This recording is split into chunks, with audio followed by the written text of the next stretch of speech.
This is Jess, and you're listening to the Pumping Podcast. This week, I am so honored to sit down with Jennifer Anderson from Kids Eat in Color. If you haven't ever heard of her before, you've got to go check her out. She is chock full of information, and honestly, I didn't want this interview to end. I felt like I had so many questions that I couldn't get them all answered, but it was so much fun, and I learned a whole bunch. We address all conversations surrounding nutrition and diet, how to get your kids to start eating certain foods, how to manage when they don't like certain things, and all the nitty-gritty of eating with toddlers and with infants. I hope you enjoyed as much as I did. Here's Jennifer. Here we are, mamas. I'm so excited to introduce you to my guest today. I am speaking with Jennifer Anderson from Instagram at Kids Eat in Color. Also, your Instagram is so colorful and exciting, I have to say. Oh, thank you so much, Jess.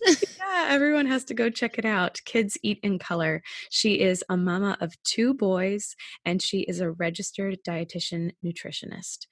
Today, we're going to talk health, wellness, nutrition, and as she says, learn how to help our picky kids eat veggies. Welcome, Right. Jennifer. I'm so excited to chat with you. Thank you so much, Jess, for having me. Of course. It was so funny because I was sitting down to kind of like make a little list of topics I wanted to hit and questions I had for you. And I kind of wondered at first, how many questions am I going to get from this? Like, what do I think I really want to know? And then my list just soared out of me. And I have a huge list of questions. I also have some questions from moms that I know. And so I'm going to get right down to it, but I'm so excited. Where are you joining us from? Maryland. Okay. And did you always want to be a nutritionist? How did that kind of come about?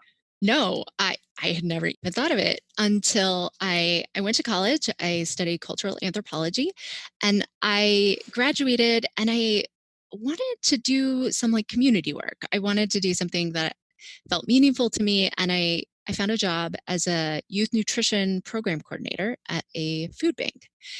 And I started, working with programs and starting programs in low resource schools and communities. And I just saw the impact of nutrition and food access on kids from a very early age. And I decided that, actually, I got married during that time, and my husband was like, you should go back and get a master's degree. And I was like, I don't know. I don't know if I really want to do that. He's like, no, really.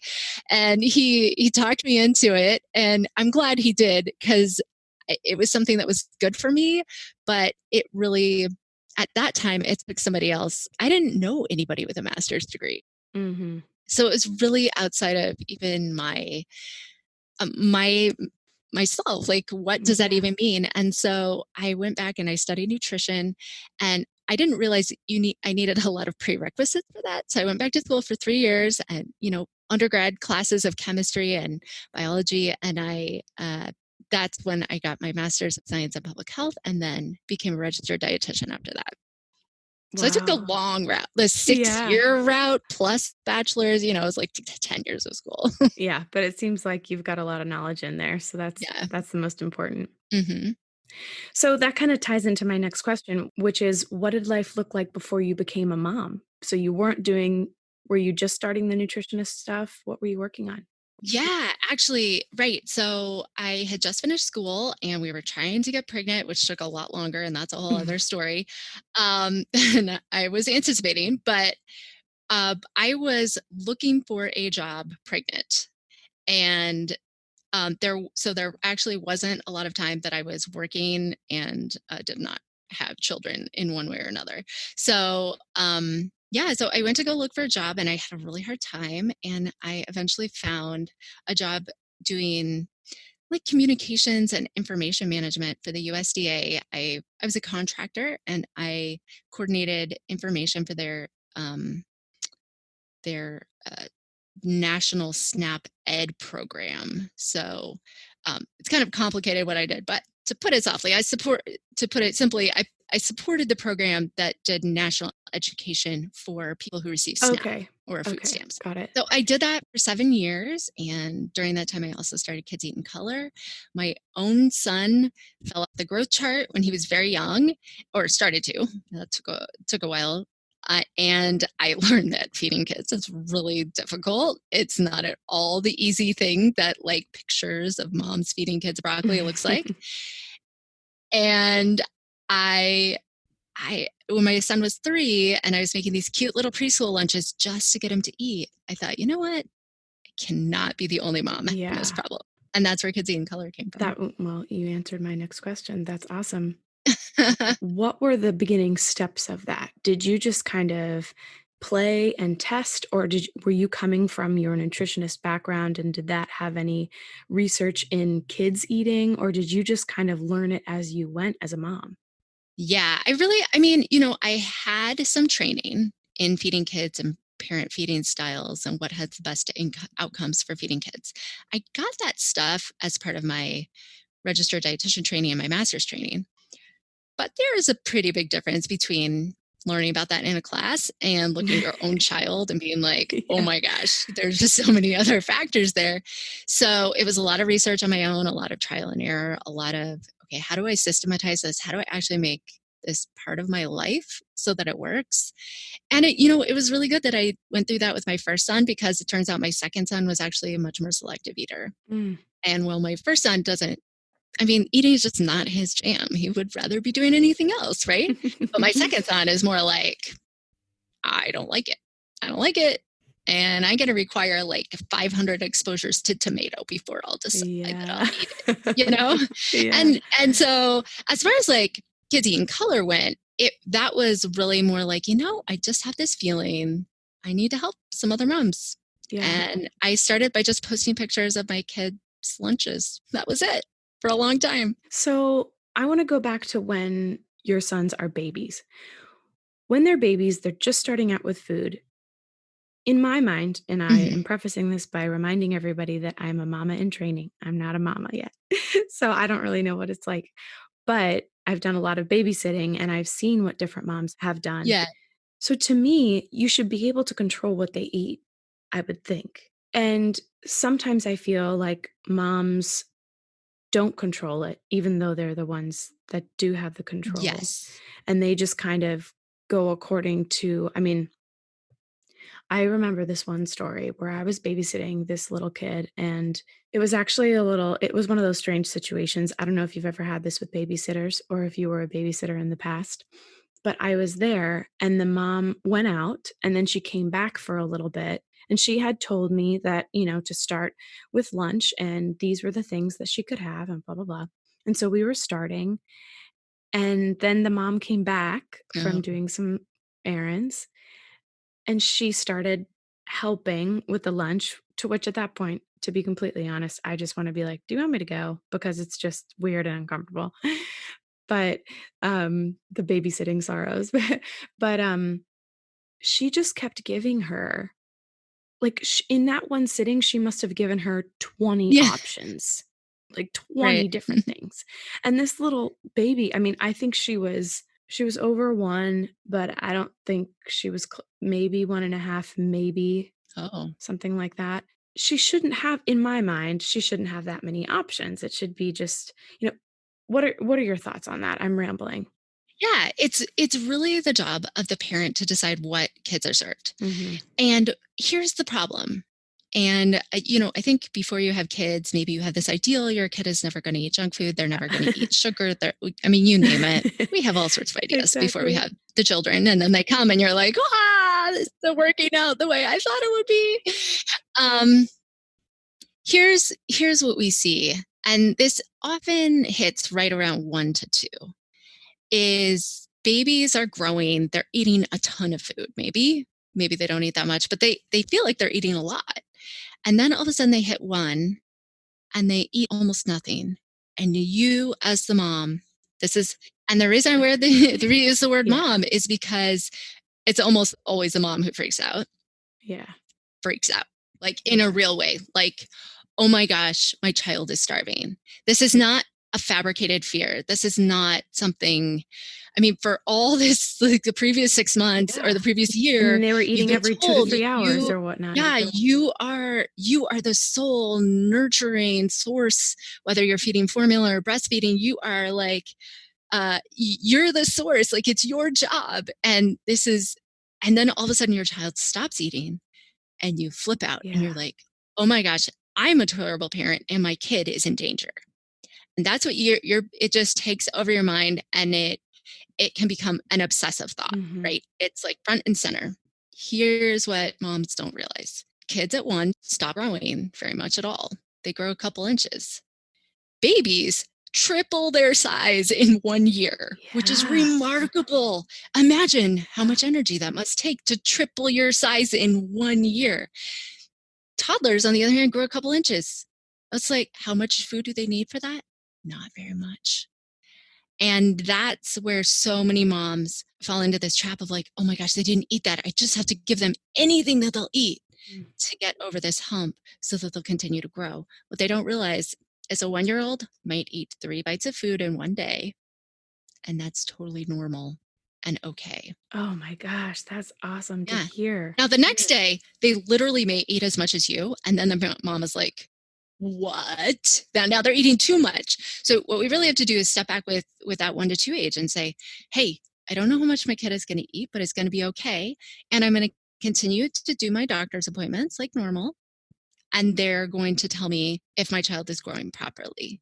I'm not going to try to assume that my child may be large, my child may be small, my child may be fat, my child may be skinny, my child may be any size that exists, but that actually doesn't actually correlate that well to what they're eating. Right, right. So the pediatrician is the one who's really going to be able to say, okay, I've been tracking their growth. And, like when you look at that growth chart, there are children all along that growth chart, and your child may go a little up, go a little down, but they're generally going to follow a curve that's right for them. That may be 3rd percentile, and that may be 90th percentile. Both are okay. And so if we're like hyper focused on their eating, then we're hyper focused on like how much they're eating. We're hyper focused on the wrong thing. Instead, we should be hyper focused on what's available to them, what we're serving. We don't need to serve 20 options. Serving 2 to 3, maybe 4 options is perfectly fine for meals and snacks. Maybe if you're like super foodie and you like to have 10 options at a meal and that's just what your family does, okay, that's fine too. But if it's just for the action of getting the baby to eat something, Yeah, it totally it unnecessary. yeah, okay, that's so good to hear.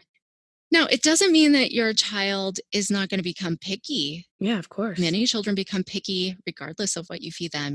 There's this idea out there that if I do baby-led weaning, which is a newer and older form of feeding, my child won't become picky. And that's just not true.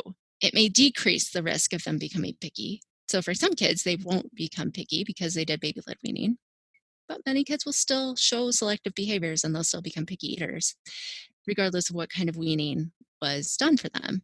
And it's our job to then take stock of what our child is choosing to eat when they're not, and always making sure they have a safe food at a meal. But we don't need to cater to them beyond that. Yeah. That leads me into a question that I had from a mom that was sent in, which is exactly what you said. Do you encourage baby-led weaning, purees, or do you advocate for whatever works for the mama?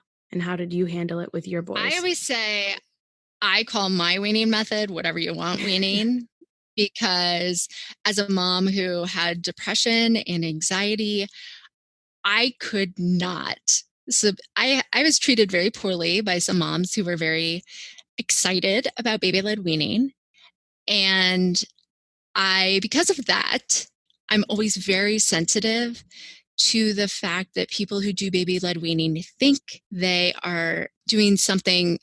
I don't, this sounds like I'm making a stereotype of all people.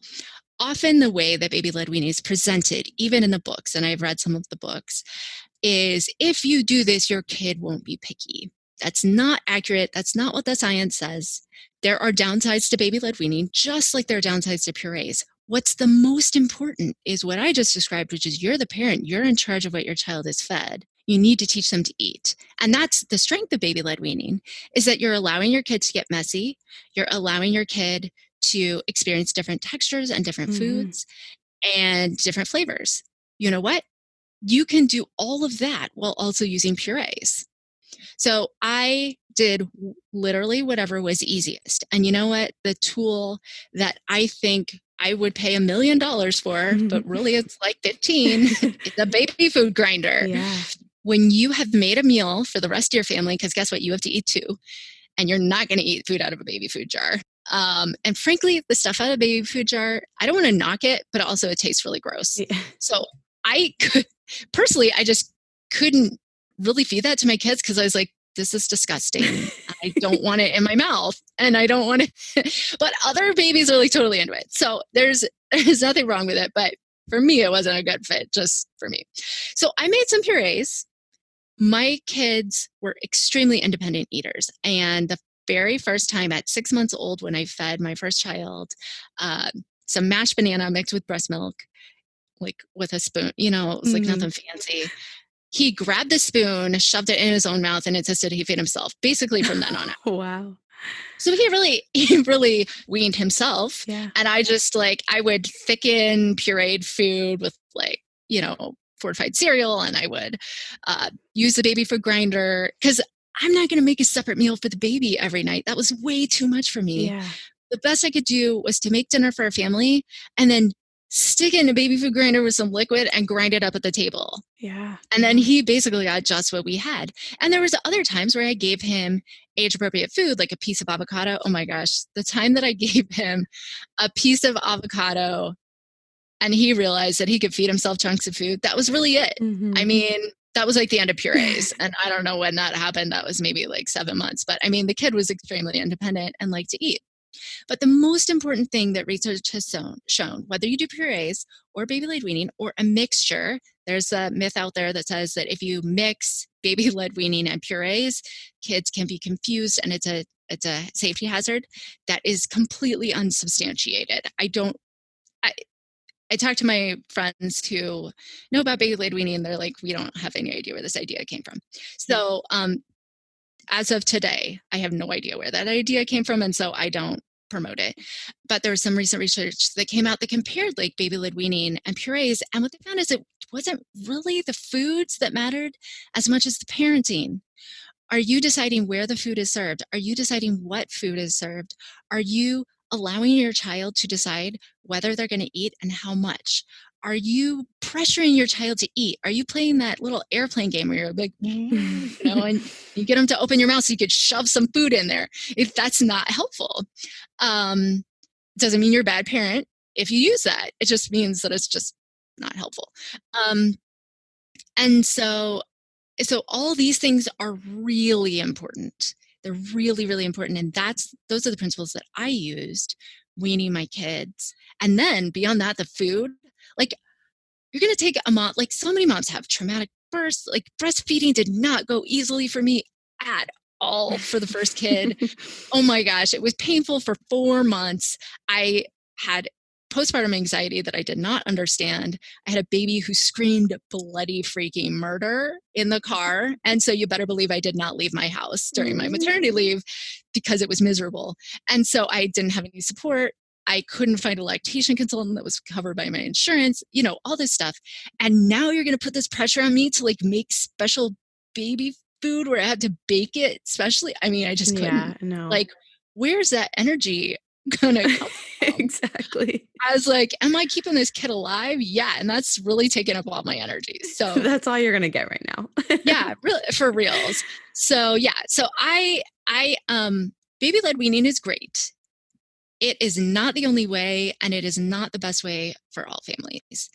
And you could be a great mom and feed your baby in the whatever you want weaning way, and that can include, but what is important is that you follow those principles. And also just some really practical things. You got to let your baby get messy Mm. If you're like, well, I want to do puree feeding because that would keep my baby's face clean, then you really set up their sensory systems for some deficits. So they're not getting used to the texture that they need to in order to be able to eat more So foods. maybe would you say like purees for the dinner when you're all, going to be eating the same food, but maybe for lunch or for breakfast, they get to play with whatever you give them on their tray or something? Yeah. I mean, really, I feel like the first couple of years, you just got to resign yourself to the fact that it's going to be messy. And here's the thing, it ends. Mhm. It ends. My 6-year-old now rarely gets a lot of food on his face. Rarely. I mean, it's really Yeah. rare. Like, I'm like, oh my gosh, he became a person. Like, he's like, we did it. We suffered through the really big, messy Yeah. phase and we put the plastic down on the floor. And it's, that was life. And then, and here's the other thing, if you're going to feed your kid healthy, their clothes are just going to be messy. And if you're the type of person who really cares about your kids' clothes, then you just have to kind of check in with yourself and say, is this something I'm going to lose sleep over for the next 6 years? Like, Mhm. this can be a hard thing for some parents. I am not big on housework because I've got different things to do with my life. I never use a stain stick. I don't have time. Like, it doesn't fit into my life, right? So I just resigned myself to cheap hand-me-down clothes from a secondhand store, and I don't care what happens to it. And you know what? There's plenty of other moms or me who are like, yeah, I'll take those stained clothes. Who cares? So that's another way to deal with it. What are some of your favorite foods to introduce to infants? What you should start with? Yeah. So the World Health Organization recommends meat as the first food. And that's often surprising because people are like, what? Like, what about the rice cereal? There's a couple reasons. The main reason is that meat is a great source of iron and zinc. So whether you're doing baby-led weaning, giving them age-appropriate strips of meat that they can kind of grab and suck the juices out of, or whether you're doing a meat puree, they're going to be getting iron and zinc from that naturally occurring iron and zinc. That doesn't mean if you're a vegetarian family and that or a family where it just doesn't fit into your ethics, that doesn't mean you have to. The most important thing is that you're providing enough iron. And so if you're not doing, uh, you know, meat products, then you would want iron fortified products. And rather than going to rice cereal, which can have some contaminants in it, it doesn't mean they can never have it, but relying on that as the primary source of your iron isn't the best choice. But you could still do like an iron fortified oat cereal, a fortified barley cereal. You want to aim for the widest variety of foods that you can with your child. And you also want to make sure it has iron. And then you also want to make sure that there's plenty of vitamin A foods in your kid's diet. So that would be carrots, sweet potatoes, a lot of dairy is fortified with vitamin A. And then again, meats like salmon, liver, even, although we don't really buy it, but that's a great source of vitamin A. All those things have vitamin A. And then also serving vitamin C foods for your child. And that's like a lot of different fruits and vegetables served in age appropriate ways, which would be something you could like squish between your finger so that they're not going to choke on it, and or something pureed. So the vitamin C foods would be like strawberries, blueberries, and you want to make sure those are also, once they get old enough to pick it up with their finger, they're cut in age appropriate forms so that they're not a choking hazard. Mhm. That vitamin C helps your body absorb the iron more readily. Now they're still getting a lot of their nutrition from breast milk, and I know obviously the audience here is primarily breastfeeding here, but also potentially using formula as a supplement or Oh, yeah. that sort of thing. And so they're getting the bulk of their nutrition from that breast milk or formula. That stuff doesn't really have enough iron to meet their needs, especially breast milk. That's interesting because I had a question that came in that said her son does not eat a lot of meat. I Hmm. think she follows you, so she probably knows that that's what you recommend. He doesn't like the texture. Hmm. She thinks it's mostly chicken. So, what are some other good fat protein sources? She says that she tries to give him whole milk yogurt and cheese and avocado. She and her husband are more plant based, so she starts to get anxious that he's not getting enough. Hmm. So, all the plant based sources of protein are great for kids, but you also need to make sure they're getting enough fat. And so that would mean, now let's say your child is just kind of picky and they've become a vegetarian on their own. And you're freaking out. Vegetarian children can be perfectly healthy, and you just need to be more mindful specifically about the zinc and iron. You may consider, if they're extremely picky and also vegetarian, you may consider a vitamin supplement for them for vegetarian kids. But really focusing on like the meats, the beans, peanut butter, tofu, soy, milk.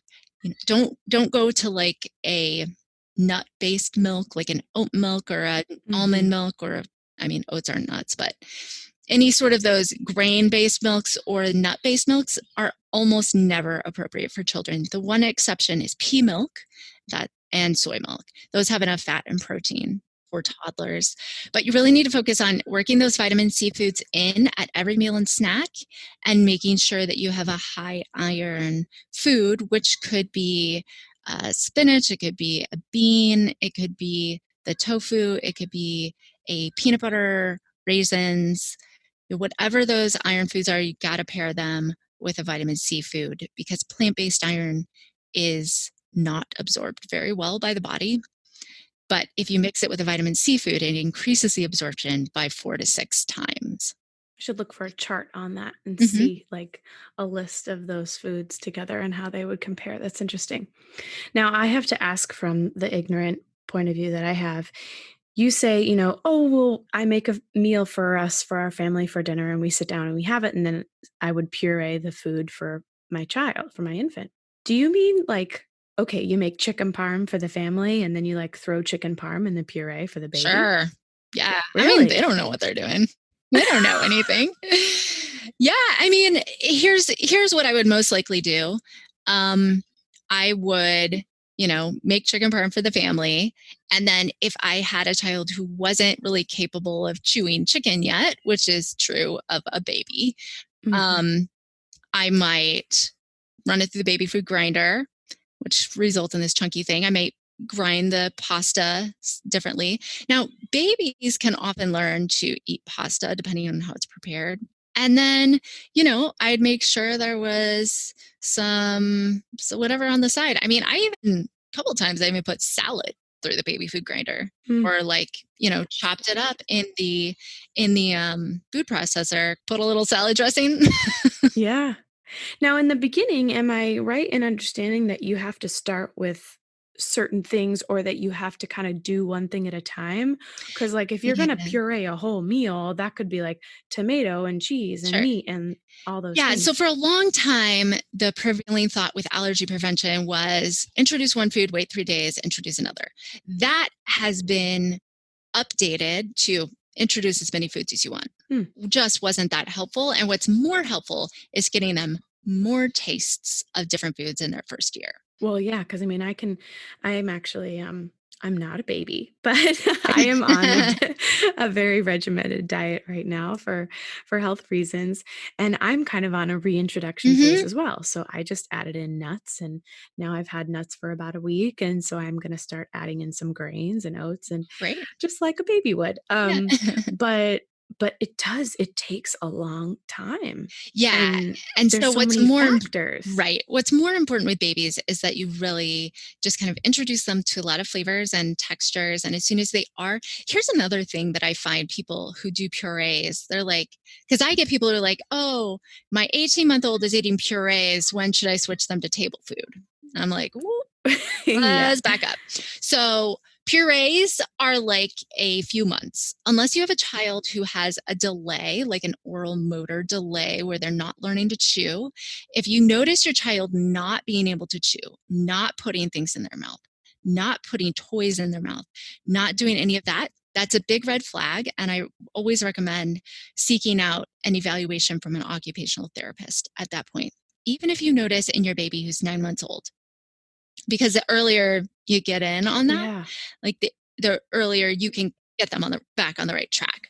So, but otherwise, you got a couple months of purees max. Otherwise, you got to be. Like what age range are you saying? Okay, so let's say you think of yourself as a person who's doing purees. I would rather you think of yourself as a person who's going to use purees as part of the process of getting your child to table food. Mm-hmm. So purees are, maybe you want to start with purees at 6 months old.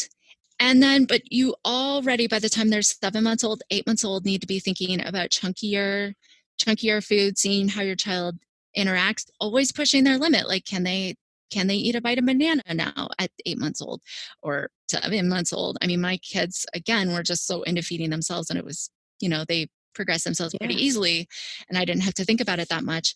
But you, as the parent, really need to be pushing them, because as soon as they're eating table food, your job just got dramatically easier. Right. You can make one meal for the whole family, and I had my eye on that prize. And so even if you're like, oh my gosh, my kid is learning, they need to learn to chew, they need to learn to eat. So you need to be teaching them to do all those foods. So if you're going to move them through kind of the stereotypical phase where you're like, okay, I'm going to do purees, and then I'm going to do thick purees, and then I'm going to do lumpy purees, and then I'm going to do, soft foods, whatever, however you want to do it. I don't really care, as long as you're moving them towards table food as quickly as you can. And also think about it. Like, if you're going to do baked sweet potatoes as part of your dinner, give it to the baby. Yeah. Like, easy. And also learning to cook your own meals for the family in kind of like a softer, easier way for babies to eat makes everybody's life easier in terms of like cooking. But when you're sitting there at the table and your baby is there, and your sweet, wonderful baby is learning to throw, and they pick up the broccoli and they throw it in your face, and then they smear it all over their face, and then they spit it out in your face. It's just like, and then they're screaming. They're screaming because they want to get down because they just learned how to crawl. All of a sudden, it's way more complicated than you ever imagined. And then you're like, wait, but am I allowed to feed them this? Or if you're doing baby-led weaning, there's a lot of rules. So you're not allowed to do this, and you're not allowed to ever spoon feed them. And you're like, it's really overwhelming if you're struggling with that. Now, some moms just love it, and that's great. I couldn't manage that. And so I think I had a little bit of a head start in just kind of parental feeding practices, and so I managed okay. But for a lot of families where they don't have that background and they're not exactly sure what to say, and what do you do when your baby spits the food out? Are they going to starve? There's a lot of these fears that creep in and really make it more complicated. And what is some advice that you have when people do experience that, when they do start refusing the food? Say you're not like the mom that I met who gave 20 options. Maybe you're the mom who gave 3 or 4 or 2 or 3. And now they, like you said, I haven't even thought of it that way, but they just learned how to Mhm. crawl. They want to do that instead. That's Way way more more fun. fun than being, Yep. locked into a chair. So would you just say, oh, looks like they're not ready to eat right now. Okay, go ahead, go Yeah, so crawl. I mean, it's important to establish a meal and snack structure from as soon as they start eating. So as soon as they start eating, they start with one meal, and it's kind of like cool, and whatever.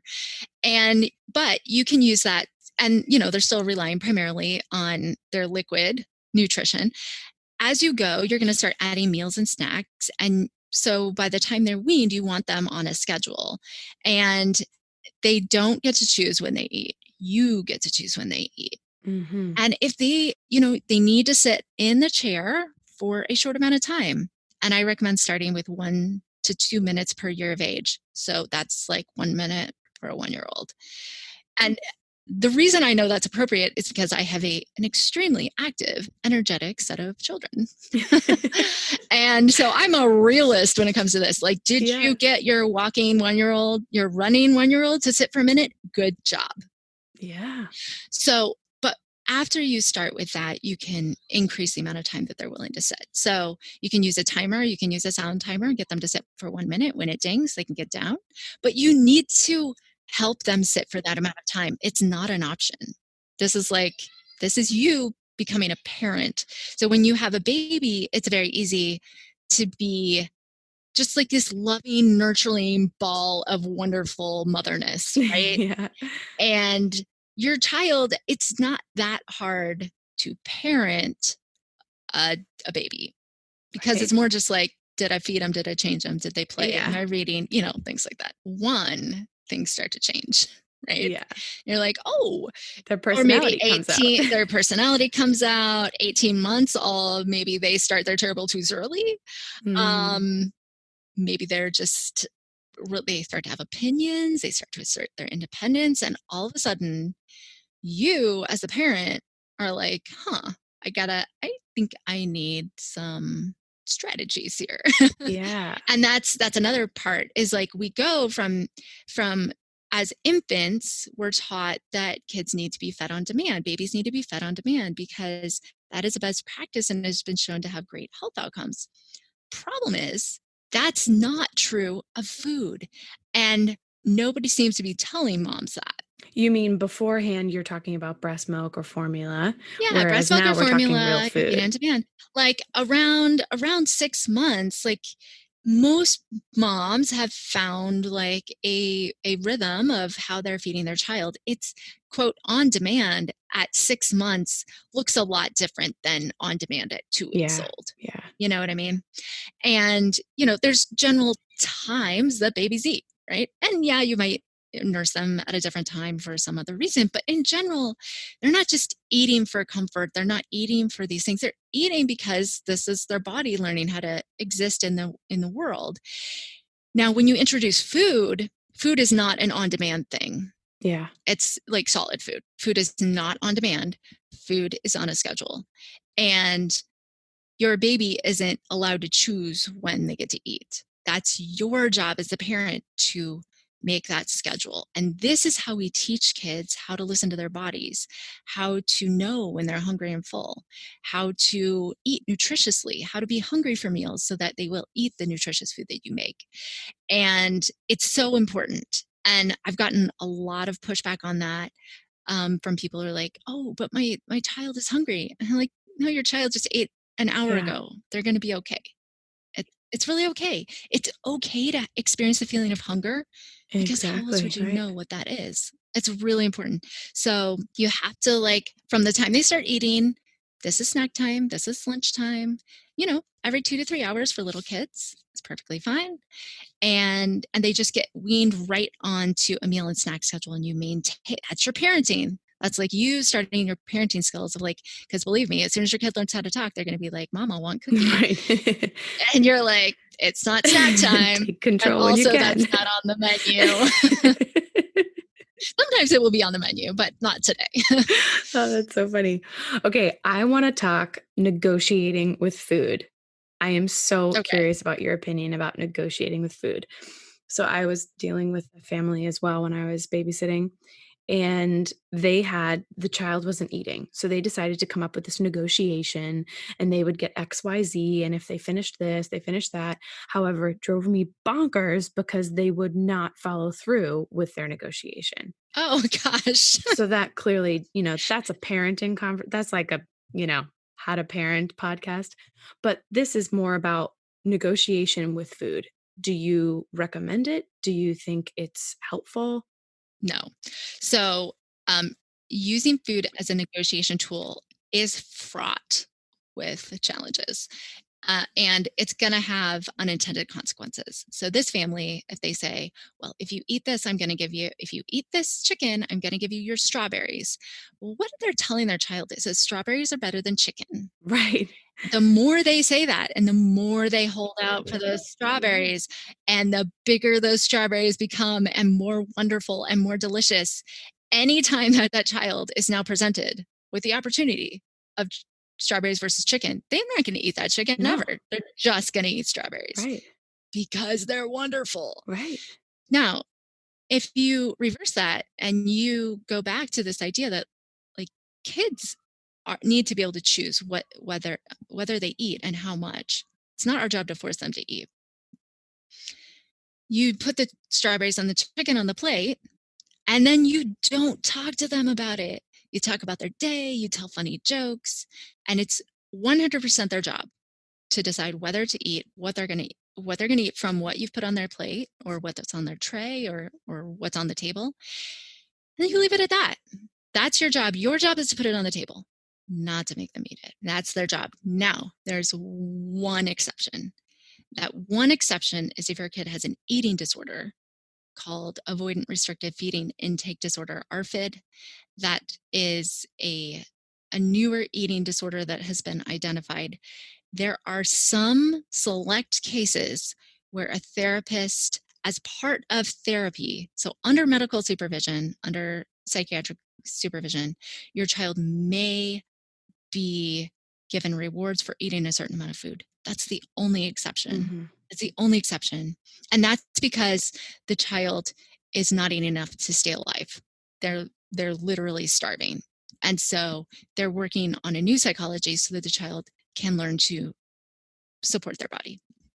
But otherwise, negotiating is not going to give you the results. It helps kids become more picky. It will make picky kids eat less. It makes dessert more exciting. Yeah. It makes eating less exciting. It feels right to many parents, but it almost always in every scenario will backfire on you. This is so random, but I have a little phrase that my grandfather used to say that my mom told me my grandfather used to say, which was like it or lump it. And it was like, you have it if you want it. Otherwise, that's it. There's nothing else that you're gonna Yeah. get. Yeah, there's nothing else. And it's okay if kids decide not to eat, because guess what? Especially if they're young, they got another meal or snack coming 2 or 3 hours later. And that's okay for them to wait. It's so interesting what you said about commenting on foods. I had a mom that wrote to me saying that she is kind of always under this constant threat of anxiety, making sure that her son eats enough.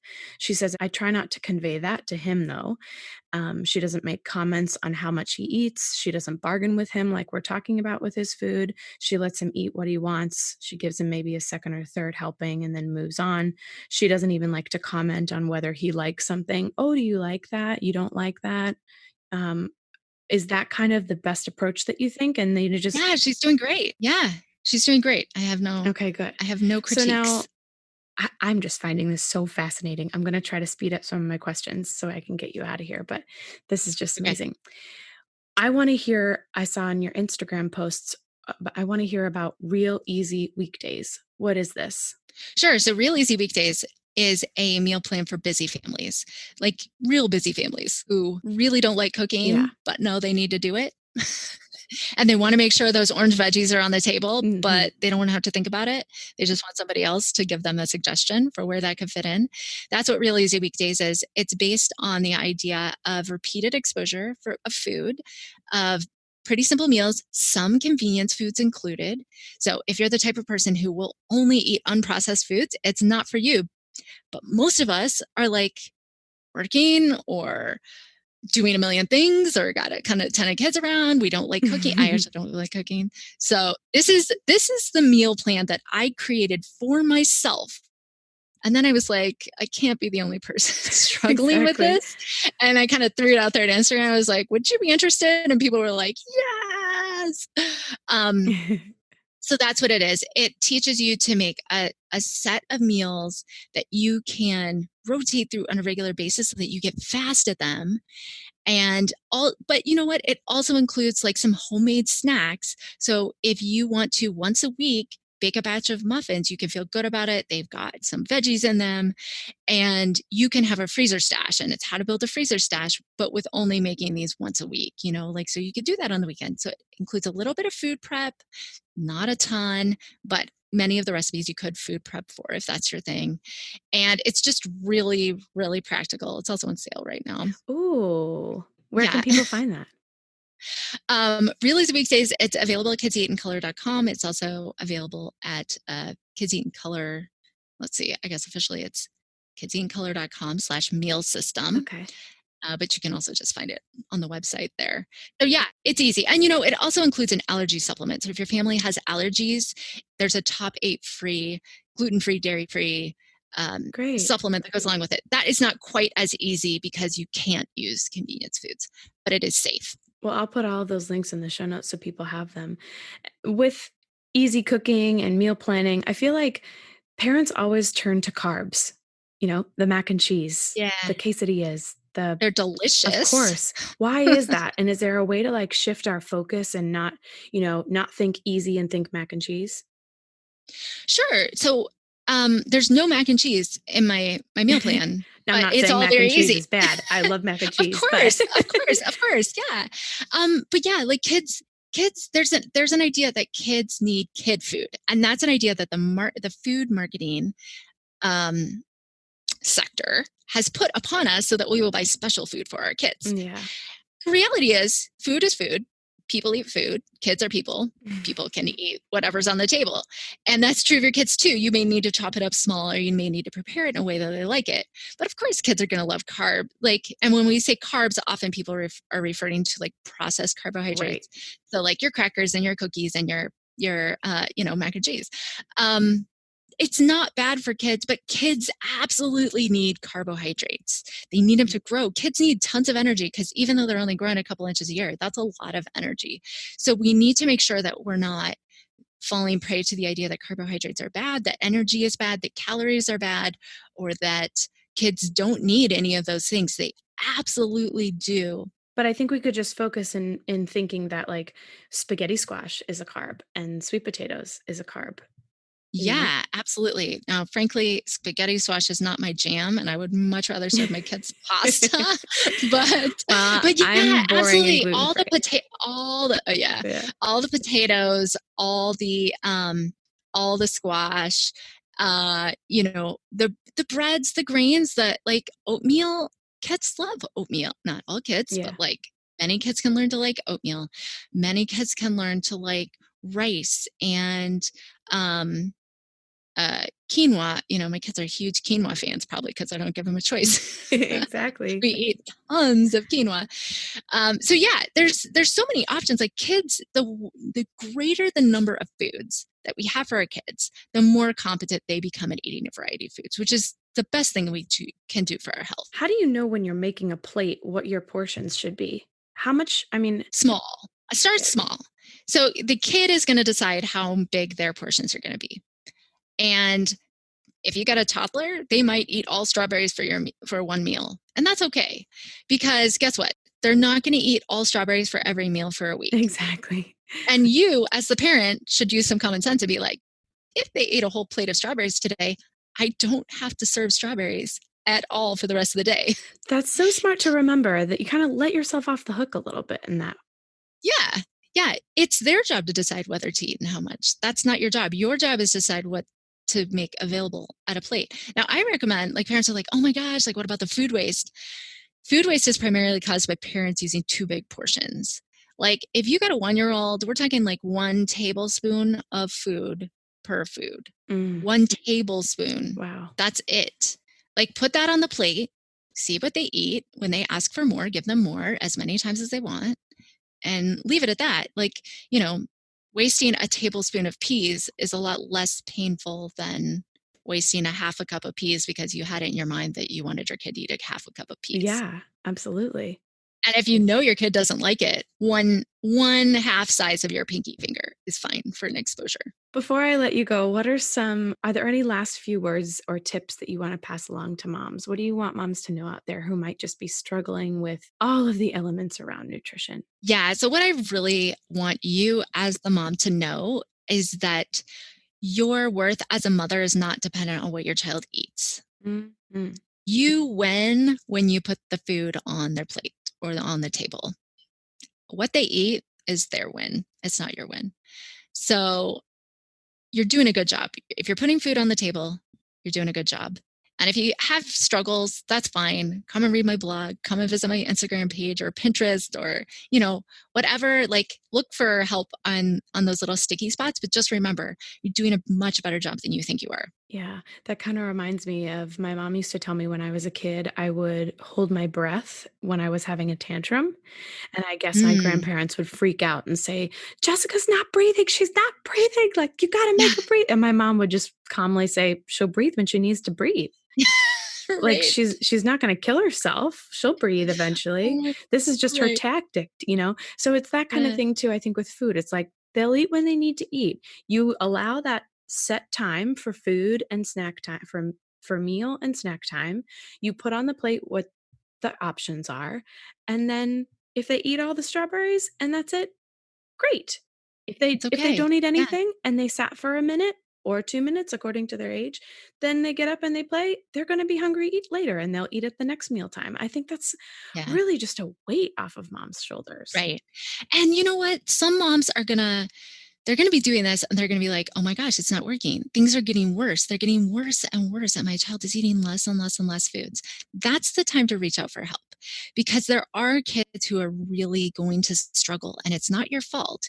It's something in the child that is making it difficult for them to eat, whether it's fear or a sensory challenge or something like a disorder like ARFID.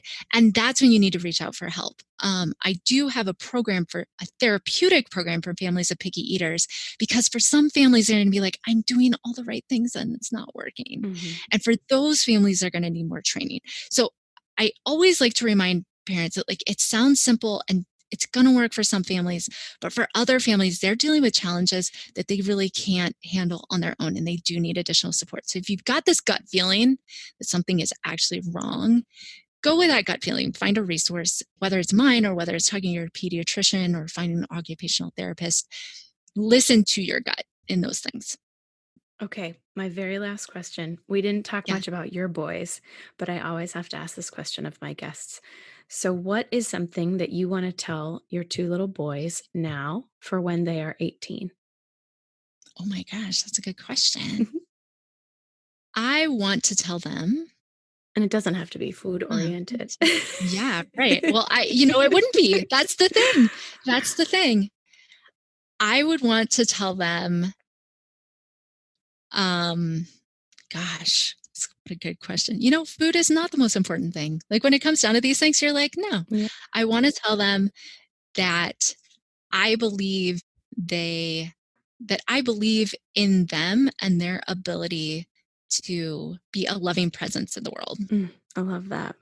It has been such a joy chatting with you. I feel like I could talk to you forever about this stuff. I feel like it's just so fantastic. And I hope moms out there got a little bit of calm and a little bit of understanding about what you would recommend, and that they're doing okay. They're doing the right thing as long as they're getting the food on the plate, and that's all that you can do. Yeah.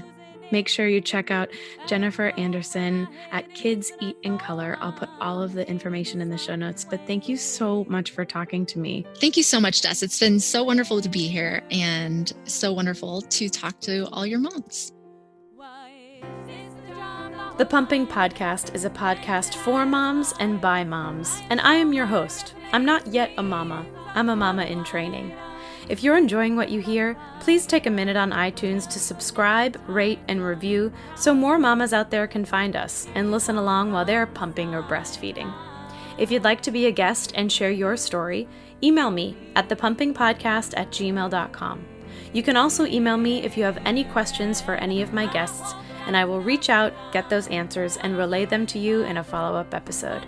A big thank you to my friends Ashley and Kelly for the use of their baby's laughter, and my dear friend Erin Adams for writing my gorgeous theme song. You can follow along on Instagram at The Pumping Podcast, and go ahead and share the podcast with a mama you know. Until next time, keep on pumping.